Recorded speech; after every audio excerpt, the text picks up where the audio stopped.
আসসালামু আলাইকুম। মে মাস থেকে মুরগির ফার্ম বন্ধের ঘোষণা দিলেন সুদি ইউনুস। কি মনে করেন বাংলাদেশের জনগণ? মুরগি এবং কি ডিম উৎপাদন করতে পারবো না বাংলাদেশে? বাংলার সাধারণ জনগণ, সাধারণ মানুষ যারা গরুর মাংস কিনা খাইতে না পারে, তারা অন্তত একটা মুরগি দুইটা ডিম কিনা খায়। সেটাও এই সুদি ইউনুস এখন বন্ধের ঘোষণা দিছে। মুরগির ফার্ম বাংলাদেশে বন্ধ।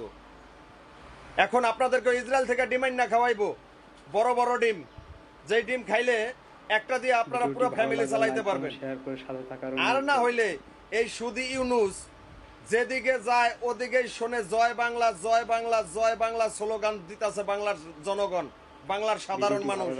এখন ওই মুরগির ফার্মের কাজ দিয়েও গেলে আমার মনে হয় সুদি ইউনুসের কাছে লাগে মুরগি তো জয় বাংলা স্লোগান দেয়, এই কারণে মুরগির ফার্ম বন্ধের ঘোষণা দিছে।